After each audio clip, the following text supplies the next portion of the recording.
Okay, let's see. I'm going to try one of the poses that I actually really struggle with. I hope it's a bit easier for you.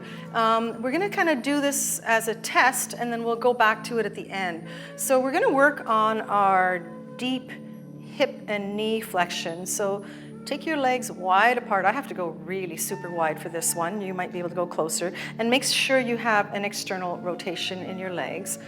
Take your hands to your heart. Start to bend down into a grand plie, and then lower down your hips and see where you are. And just kind of notice, how does that feel? The feeling I'm getting is that my left leg wants to kind of collapse inwards, so I've got to really hold, come onto the outside of my little toe there, drop my tailbone down. Okay, so that's just a little test just to see how that feels. So let's do a couple of things to see if we can make that a little easier on ourselves. When I have new people come to my classes, there's two poses in particular that I like to observe them doing to see what their hip flexion is like, kind of a little test for their squat. And one is child pose.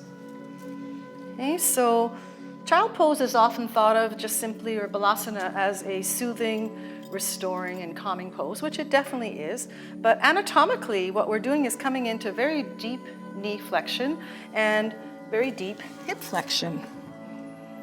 And so if somebody's having trouble pressing their hips down and back, or if there's irritation in the knees, chances are that will happen in their squat as well. So come into balasana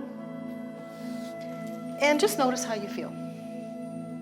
How do you feel in your right hip compared to your left hip? In your right knee compared to your left knee? In your right ankle compared to your left, your foot, and so on? How does it feel on one side of your back and upper body compared to the other, all the way up to your neck? Just kind of notice that. Let the hips drop down and back, and just see where it takes you. All right, from there, let's come onto our backs. And we're going to come into a half happy baby. So let's roll down onto the back, keeping the knees bent. You might want to use the strap for this, so have it ready in case you need it. And let's lift the right leg up into hip flexion, knee flexion. Externally rotate and try to get your foot flat to the ceiling. So it's not tilted like this, it's flat to the ceiling, which brings the shin perpendicular to the ceiling and the floor. And abductor, open up that leg. Now, take your right hand and your right arm, feed it on the inside of your leg to the outside of your foot. Just kind of notice how that feels. And again, if you need to use a strap to make it more comfortable, that's fine. All right, so just kind of notice how that feels. Do you have any sensations of tightness, of resistance? Stay here for 5 to 10 breaths, breathing slowly through the abdomen, slowing down the exhale, coming into a little bit more relaxation. And then let's try the other side. So lift, externally rotate, abduct, foot flat to the ceiling, shins perpendicular to the floor, and all this with keeping your spine neutral. So there's actually a little bit of a space here that I can slide my fingers under. Obviously there's a space in the cervical spine, and you want to be looking straight up at the ceiling with most of your weight at the occiput, just behind the eyes. So don't jut your chin up, don't tuck in too much. And just kind of notice now, how did that feel compared to the other side? All right, let's do a little bit of rolling here. So I'm just going to move to the edge of my mat so that I have room with this wall here. So we'll go back to the right side. And then from here, this leg is just gonna act as sort of a pivoting point and a way to push off. So roll over completely onto your right side until everything drops down. Lengthen the right leg, bend again, pivot over towards your left side until everything touches, and stretch and bend. And keep going. So you're going to bend, roll over, come back up, roll over, maybe stretch in between. Just mobilizing the hip joint a little bit, taking it through a pretty good range of motion, really.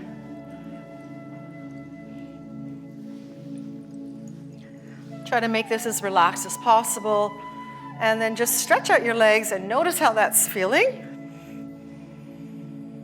Notice one side compared to the other. Come back to the second side. Lift again. Remember, shin is perpendicular, foot is flat to the ceiling, abduction, external rotation, and deep hip flexion. Come up.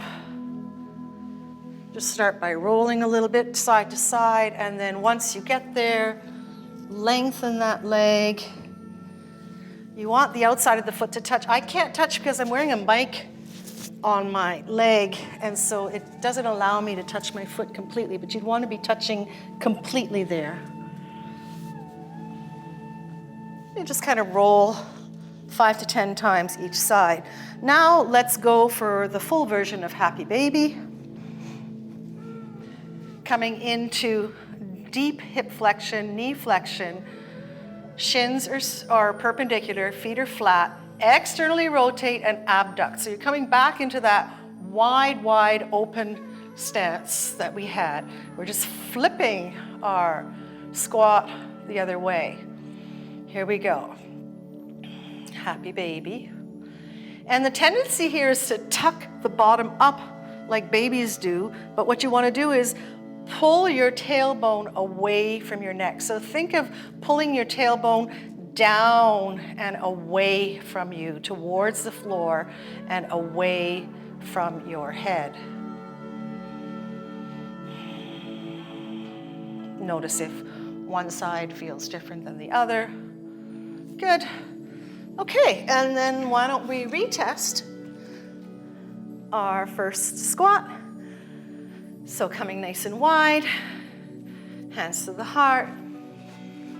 Inhale, and as we release the breath, we come down. Oh, that feels so much looser, so much better, so much more comfortable.